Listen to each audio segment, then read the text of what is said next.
pray, for devils have no reason. Satan waits to curse your ways. Have you seen it in his eyes, in the sunset? Have you wondered if he's laughing when he plays? These are a set of instructions for how to speak with the devil, which, as those of you with any sort of brains at all might note, is a patently moronic proposition on the face of it, one likely to culminate in any number of thoroughly unpleasant fates. Honestly, it would probably be smarter to publish your credit card number on Facebook or take up a career in crocodile wrestling. But then that's not going to stop you, is it? No, not if you're sincerely interested, at least. Technically, if you do everything just right, there's a fair chance you'll walk away scot-free, and that seems to be reason enough for some people to decide that it's a good idea. Especially if you're the fate-tempting, thrill-seeking, scare junkie type. Or the desperate type. Which brings me to the point of clarification I ought to make. This is not a manual for making any sort of Faustian bargain. You know, the whole sell your soul type deal. Although, if you happen to bring it up in conversation, he certainly wouldn't be one to refuse. Following through with such a foolhardy bargain, however, would necessitate removing some of the protections which you will put in place for your conversation, and I don't think I need to spell out for you why that would be a bad idea. If you're really mathematically impaired enough to want to trade something that will last an infinite number of years for something that might last around 90 tops, there are plenty of other rituals out there for you to follow. This one, if performed correctly, should only allow the two of you to talk. This perhaps begs the question of why you might actually want to speak with the devil in the first place. Maybe some of you just like the idea of having small talk with an extremely dangerous occult entity. But for the sake of the human race, I hope the majority of you aren't quite that stupid. The short answer is, he knows things. Things that some of you may have a deep, vested interest in finding out. I mean, he's not omniscient or anything, much as he might like to pretend otherwise. He's not God. But he's definitely got a supernatural advantage over the kind of knowledge any human would be able to obtain. For example, he probably wouldn't be able to predict when the next world war would happen or tell you the cure for cancer, but he could very well be able to predict the winning numbers of tomorrow's $500 million Powerball drawing. Or tell you what deadly, undiagnosed condition might be affecting one of your loved ones. Of course, the Prince of Darkness doesn't just go around giving out winning lottery numbers to anyone who asks, and trusting any sort of information obtained from the being commonly described as the father of all lies is liable to land you in a worse situation than you were when you started. However, if you're really dead set on finding something out and you've exhausted all other options, there is a way to get one accurate answer from the guy. You see, like many of the more urbane villains in popular culture, the devil has a bit of a penchant for games and gambling. Of course, the reason he likes them so much is that he almost always wins. Unless you happen to be a fiddler named Johnny or are being represented by Daniel Webster, you're probably going to get your ass handed to you. But if you're determined enough to want to face the risks and the long odds, there's a certain game the two of you can play to win the information you need. First things first, though. We'll start off with a description of the summoning process, then get into the rules of the game, some tips of how to play, and finally, of course, the inevitable litany of arcane shite that might go horribly wrong. In order to contact your conversational partner, you'll need to go to the church at midnight.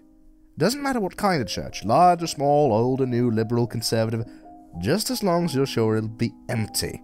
For the last thing you want is for some preacher to walk in on you while you're in the middle of this, for the sake of the preacher's well-being as much as your own. The process will probably work best if you try it on a new moon or a full moon or Friday the 13th or Halloween. The actual day is less important than the psychological effect it has on you. As long as you don't try it on Christmas Eve or something stupid like that, you should be fine. The time is important, though. You don't have to start or end your ritual at exactly 12 AM, Greenwich Atomic Time or anything, but as a general rule of thumb, you ought to show up a bit before midnight and have everything set up no later than 10 or 15 minutes after. Show up a lot before midnight if you don't know how you're going to get in. Shockingly enough, most houses of God do tend to lock their doors at night, at least if no one's there to watch over them. And remember, we want it empty. Got it? There are, of course, certain things you need to bring, and certain things you can't bring. For this ritual, you will need a full can of salt. You won't need to use all of it, but it's always better to have more than you need than to have less. 7 candles, red or white being preferable. Something to light the candles with. You would be shocked about how often people forget this. Occult ritual or not, they are not going to magically light themselves. A length of red string, rope, yarn, or thread. A full-length floor or wall mirror. Ideally, you'll want to find one of these already present in the church. They're a bit unwieldy to be lugging around with you during a break-in. However, if there really isn't any there, you'll have to bring your own. You might also find it useful to bring some markers, pencils, paper, a flashlight, and any sort of tools that might be necessary to secure your entrance to the church. You will not be permitted to bring in any electronic or timekeeping devices. This includes all cell phones, smartphones, tablets, e-readers, MP3 players, PDAs, calculators, wristwatches, pocket watches, kitchen timers, hourglasses, etc, etc, etc. Seriously, it's worse than the SCT. If you're one of those people that has your smartphone practically wired to your brain, don't worry. You can bring one of those things with you to the church as long as you leave them outside the room in which you'll be doing the ritual. If you brought a flashlight, helpful for finding your way around without attracting unwanted attention, leave that outside too.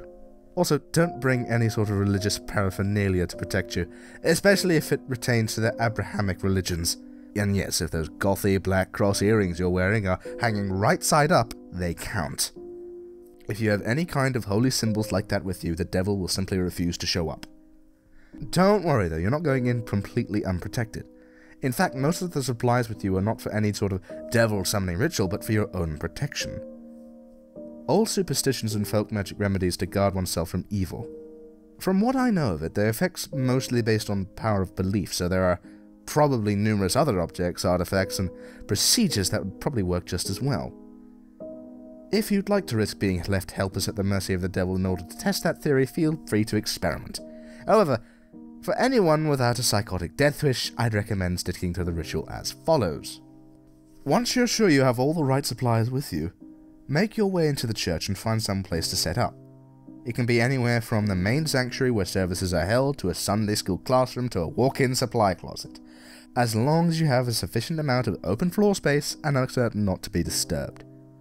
Set up your mirror first. This is where the devil will appear when you summon him, and as such, you can't complete the summoning until you've laid down certain wards around it. First, surround the mirror with an unbroken circle of salt. If the mirror is hanging on a wall or a door, lay down a semicircle around it instead, making sure that the salt touches the wall at both ends. Then wrap your red string around the mirror several times. The color red, especially red string, is symbolic of protection in the folklore of many cultures and religions. This is why also red candles are a good idea. Speaking of the candles, set them up around your circle or semicircle of salt, spaced at relatively even intervals. No, you don't have to get out your measuring tape and make it exactly perfect, but do at least try to make it look as though it was set up by someone old enough to be trusted with matches. Light the candles in a clockwise fashion, being careful not to disturb the salt. If you break the circle, you'll have to start all over again. Once the candles are lit and burning strongly, your protective wards are complete. You are now ready to proceed to the actual summoning. To do so, you must first get the devil's attention, and demonstrate your resolve by performing some sort of sacrilegious act in the holy space. Turning a crucifix or cross upside down is fairly conventional, but it's not the only option. For example, I know the kid who once fulfilled this requirement by scribbling obnoxious graffiti all over a painting of Jesus hanging in his Sunday school classroom. The nice thing about turning a cross upside down is that once you finish your encounter, assuming you survived it in one piece, you can just flip it right side up again and no one's the wiser. Sidestepping the relatively minor but irritating risk of having your Sunday school turn into a reenactment of the Spanish Inquisition for the next month and a half. After you've finished doing whatever offensive thing you decide on, shut all doors to the room and turn off all the lights so that the space is lit only by the candles. Face the mirror and stare deeply into it, concentrating on your desired outcome. There are no incantations, no arcane strings of Latin you have to recite. Just look into the mirror and wish as hard as you can for the devil to appear there. After a few moments of this, when you feel ready, close your eyes and count to 10. Then open them. If all has gone correctly, you will no longer see your own reflection. You will be looking at the devil, or at least looking the way the devil has chosen to appear to you. Chances are he won't look like your conventional red, horned demon with goat legs and pitchfork, nor any other sort of terrible apparition. No point in scaring you off now, but it'll lower you in and make you feel safe. To that end, he generally takes on the appearance of a fairly average, nondescript human being. If anything, he's prone to vanity and will lean towards a more attractive end to the spectrum.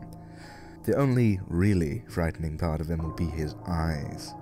No matter how hard he tries, he can't hide the sinister gleam smoldering deep within them. The malevolent amusement and hunger, like the eyes of a spider, contemplating a fly struggling in its web. They're supremely confident, those eyes. Confident, and without pity. Don't look into them too deeply, or you'll begin to feel helpless and paralyzed with dread, losing your hope and your will to fight. Since you'll probably be standing there staring at him in shock for a few moments, having on some level expected the ritual to fail, he'll initiate the conversation by asking you what it is you desire from him. If you can gather your wits enough to string together a coherent sentence, you should respond with something like, "I wish to challenge you in a game of question and response." Even if you don't get the words exactly right, he'll know what you mean, and he'll accept your request with a wide, predatory grin of anticipation. He's been playing this game for a long time, you see, and he's very good at it. Most humans, on the other hand, are very bad at it. This gives them a chance to, at the very least, thoroughly mess with your mind, and at most... oh well, we'll save that for the litany of shite that might go wrong, as I said. You'll have to play it very smart to avoid justifying his expectations. The general rules to the game are very simple, with a few caveats that can make things a little bit more complicated. He'll begin by asking you a question. He always initiates the game. It can be anything from a piece of obscure trivia to a riddle to an extremely personal inquiry. Don't worry, you won't be immediately plunged into hell if you get the wrong answer or anything like that. As a matter of fact, he won't even tell you whether you got the answer right or wrong. After you've answered his question, you get to ask one in return. Now, here's where the consequences of your response come in. If you answered his last question correctly, he will respond to your question as honestly and accurately as he is able. However, if you answered it incorrectly, he is free to lie to you and as he sees fit. Perhaps, if you've asked him something you'd better off not knowing, he'll tell you the truth about it anyway. More likely, he'll feed you the most insidious, damaging lie he can come up with. Either way, after he's responded, he'll ask you another question, and the process will repeat over and over again until you decide to call it quits. Now, you may be sitting there thinking that it sounds fairly easy to get the information you need. All you have to do is wait for a question you can answer correctly, and then take that opportunity to ask him what you really want to know, ignoring everything else he said. Well, that's not that simple. The devil will never give you an easy question, one that you can be completely sure of the answer to. He may instead give you questions that you've got some vague knowledge of, that you think you maybe know the answer to, but you're not really confident, thus forcing you to endlessly second-guess yourself, obsessing over whether or not you can trust the information he gave you next. Perhaps you'll think of what he said was a lie, wish it was a lie, but be eternally consumed by doubt, unable to fully convince yourself that you were wrong. Or perhaps you'll have to make a huge choice based on the information that he gave you, and be tormented by fear and indecisiveness as you realize that your fate, and perhaps the others as well, rests entirely upon whether or not you were able to correctly recall some arcane piece of trivia that you don't even remember now. You'll never remember the exact questions the devil asked you, by the way. That would make it far too easy for you to go back and check your responses. Or maybe, instead of testing your knowledge, he'll ask you something personal. Something you can't even lie to yourself about. You'll answer back to him thinking you've gotten the question correct. No, I don't resent my sister. Yes, I would turn the money in to the police, but he will know better. He'll know better than you do that you're lying. And he'll lie to you in return. And you'll believe him. You'll believe him until you no longer are able to deceive yourself, and by then it might be too late. Or maybe he won't give you a chance to get an accurate response at all. Maybe he'll just ask you an endless string of completely impossible questions, making you more and more frustrated and disheartened as you realize you'll never be able to force him to tell you the truth. Question like, what is the exact height of Mount Everest in centimeters in the year 1966? Or, what is the airspeed velocity of an unladen swallow? Blah-de-blah. Although, knowing his sense of humor, if he ever asked the latter, he might consider African or European a correct response. There are a couple ways to short-circuit this particular strategy, however. Additional rules and courses of action that make the game more interesting and prevent you from being stonewalled completely. Although, in all honesty, he probably wants you to try one of those options anyway. The first option is to ask him a riddle instead of a question. If you somehow manage to stump you and he answers the riddle wrong or gives up, he'll be obligated to give you a truthful response in your next question. If he answers the riddle correctly, once again, don't worry, he won't pounce on you like a sphinx or drag you into hell. But what will happen is that he'll get a pass, allowing him to lie in response to one of the questions he would otherwise be obligated to answer truthfully. Honestly, if he gets a pass, you might as well just give up and quit the game right there. It's nearly impossible to determine whether or not he's telling you the truth under the best of conditions. Adding another layer of complexity by constantly trying to figure out if he's used his pass. It's about enough to make any normal person's brain explode. There's no way, just forget it. The second option is for you to take a dare from him. If you accept it and vow to follow through, then once again he'll have to answer your next question truthfully.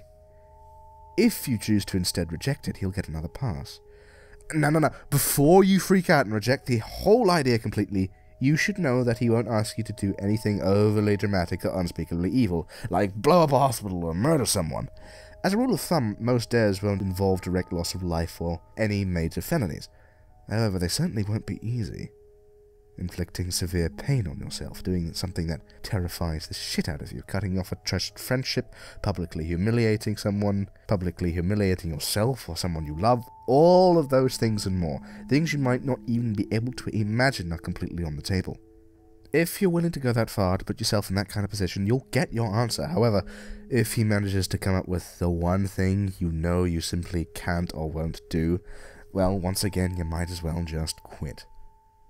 One last thing. Don't think you can just tell him you're going to do something and not do it. If you accept a dare and then don't follow through with it, well, let's just say there will be consequences. Just suck it up and keep your promise, no matter what it was. Trust me, you're better off that way. Finally, when you've either gotten the information you wanted or given up on it completely, you may end the ritual by simply thanking the devil for accepting your request, bowing politely at the waist, and bidding him farewell. The surface of the mirror will seem to swim and flicker for a moment, and then you'll be looking at your own reflection again. Only when you are absolutely certain that you're looking into your own two eyes again may you turn away from the mirror, flick the lights back on, and begin dismantling your protections. Now, this is important. Even if you haven't got the information you wanted, you must end the ritual in this manner before 66 minutes have elapsed. Well, I suppose you technically have 66 minutes and 6 seconds. Subtle, right, huh? But if you're seriously going to try and cut that close with any sort of timekeeping device, you're probably screwed anyway. I cannot emphasize how important it is that you keep to this time limit. I'll save the reason behind that for the end, but don't skip ahead. I've still got a few important tips on how to play. Be very careful what sort of personal information you give out. Try not to talk about yourself, especially your emotions and problems, any more than absolutely necessary. This guy knows human psychology like the back of his hand, and he will get inside of your head. It's like talking to Hannibal Lecter. Give him enough to work with, and even if you don't believe a single word he says, he will still find ways to fuck your mind like nobody's business. If anything he asks makes you even remotely uncomfortable, do not hesitate to lie through your teeth. There will be plenty of other questions. On a similar note, try to keep the game on track and moving briskly. Unstructured interactions of any kind are to be avoided. Chances are that at some point he will try to draw you off on a tangent, discussing something that fascinates you, analysing a response you've given him, or finding some other excuse to speak at length without moving the game forward. This is not only a waste of valuable time, but another excellent opportunity to mess with your mind. If you choose to give him a riddle, use one you've made up yourself. If your riddle has ever been written down anywhere at all, from the pages of The Hobbit to some long-lost tome of ancient magic, he will already know the answer. That said, it still has to be a legitimate riddle with an answer that makes logical sense from some angle. You can't just ask something like, "What's green, has 10 legs and hops?" then claim for some inexplicable reasons that the answer was marshmallows, nor can you ask him a straight question like, "What have I got in my pocket?" He probably already knows that anyway. There are no hard and fast rules to determine whether or not a riddle makes sense or not, but you're a reasonable human being. Your answers ate from the tree of knowledge. Please, for the love of God, use common sense. If you choose to take a dare, there is a slight chance that the devil will ask you to do something seemingly easy. Deliver a letter, for instance, or scribble a 10-digit number on a public restroom stall. If he does ask you for something like this, and you have even a shred of common decency in you, do not accept. Chances are he's using you to further some sinister plot, one liable to ruin a lot of lives and harm a lot of people. Who knows?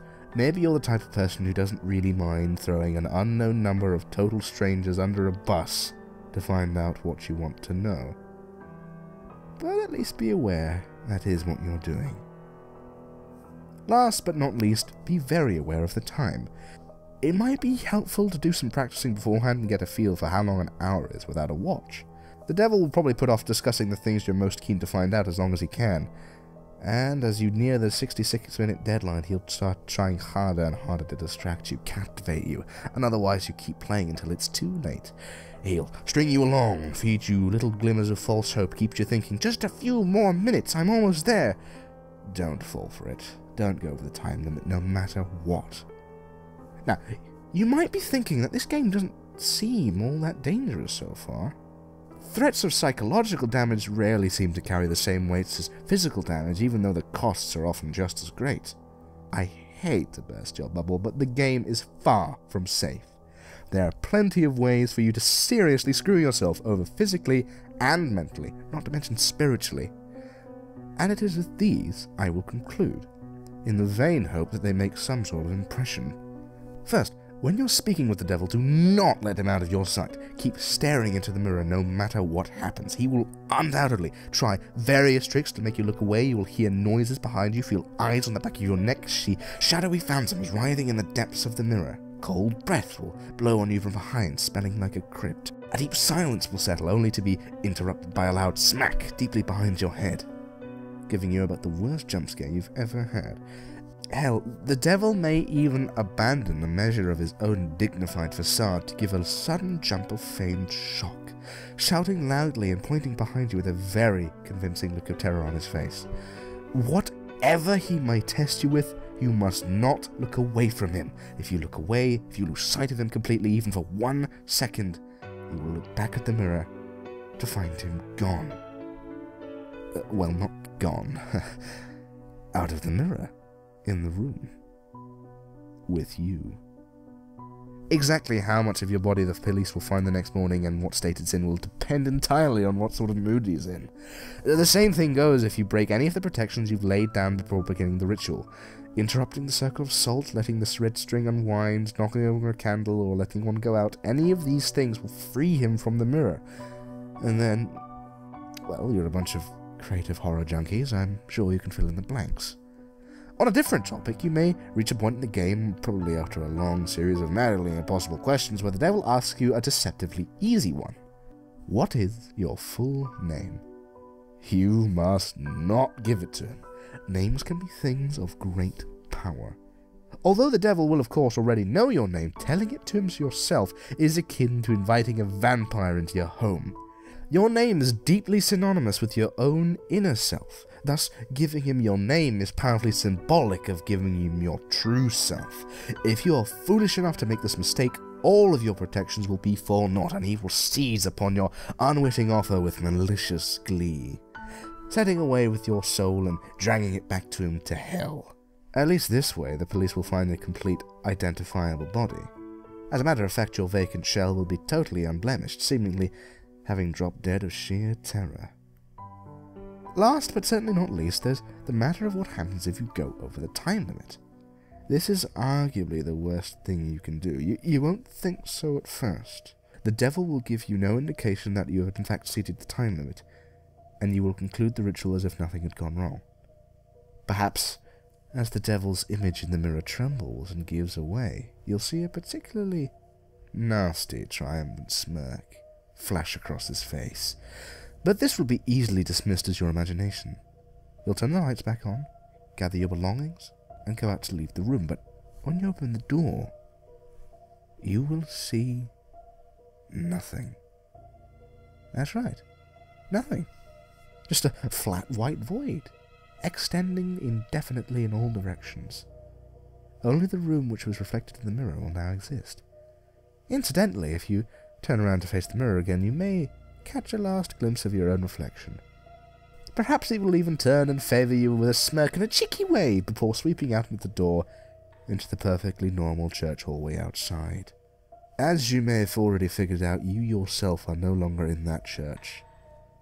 Your soul is now trapped in the mirror, and the devil has taken the liberty of possessing your body, now that you're no longer using it.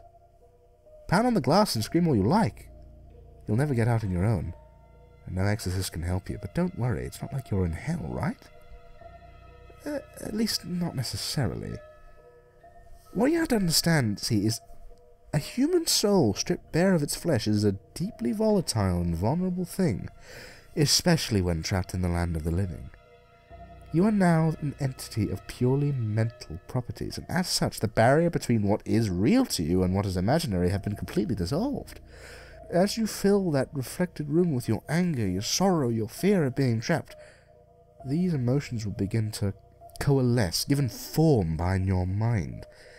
If you're not particularly imaginative, these creatures will probably not be too terrible, may not be inflicting too much horror and pain.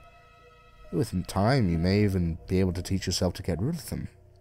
However, if yours is a mind haunted by monsters, a mind that is vibrantly creative and imaginative and more than unusually twisted, well, there's no telling what horrors might come crawling their way out of the maelstrom, tasting sweet release from the confines of your subconscious, hungering for your terror and suffering. They will refuse to be banished, dragging you, kicking and screaming, into an endless positive feedback loop of pain and fear. Needless to say, if you're a regular patron of narrators like this one, you're probably pretty well fucked. There's only one way to find release from the mirror and the world you've created therein. That is to say, if you call for the devil once more and ask him to free you from the mirror, he'll be willing to let you out. For the usual fee, of course. Who knows, maybe if your imagination is twisted and powerful enough to create a personal hell that leaves you begging for the real thing, those talents might be put to good use. There are over 7 billion people in the world, after all. Even the devil himself can't be messing about with all of their minds at once. Talented help is always appreciated. Of course, the corollary to your being trapped inside the mirror is that the devil gets to do whatever he wants in your body until sunrise, and at that time, your body will mercifully drop dead from the strain of possession. Autopsy will probably identify the cause as some kind of coronary event. Don't get too relieved, though. He's perfectly capable of stirring up plenty of trouble in those few hours. For instance, he might decide to do something big and dramatic, like purchase a large meat cleaver and go on a murder spree, starting with the names in your address book and working his way out to complete strangers if he has time. Perhaps he'll focus on only one person, someone who trusts you completely, using your persona to get him or her alone and vulnerable, and then, well, no need to describe it here. Once again, I'm sure you can think of a few things. Starting to see why I called this the worst outcome yet. Of course, there's also the chance he won't lay a finger on your loved ones, instead deciding to do something a little bit more subtle, more insidious, like drop off a few nondescript, unmarked packages on certain doorsteps in the dangerous part of town, or locate a particular dusty, age-yellowed text in the storeroom of your local library and intentionally misfile it in the young adult literature section, or whisper 7 very choice words into the ear of the distracted-looking young redhead waiting for the 3 a.m. subway train. Or maybe he'll decide that in this age of waning superstition, not enough people are getting interested in his games, and the knowledge of them is in danger of being lost. Maybe he'll decide he needs to get the word out a bit more. Do a bit of networking. Attract some new suckers. Challengers. Maybe he'll take a quick peek at your browser history, see where the impressionable, curious minds are hanging out these days. Maybe he'll record himself speaking quite politely and quite pleasantly about a specific ritual and post it on the internet. See how many bites he gets. Maybe I really shouldn't have gone there, but if you've made it this far without shying, a little twist at the end isn't going to put you off, right, dear listener? I'm sure there are plenty of intrepid adventurers among you with burning questions you like answered. You live and breathe this sort of thing, don't you? There's no way you'd fall into any of the obvious traps, right? You're not some Dick or Jane off the street, after all. You'd be bringing a whole new level of competition. Oh, excuse me a moment. I think I hear someone calling for me.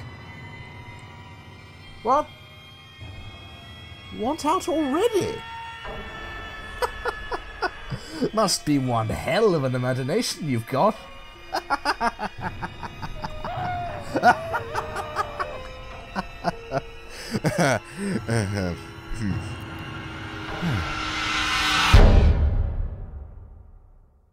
Perfect.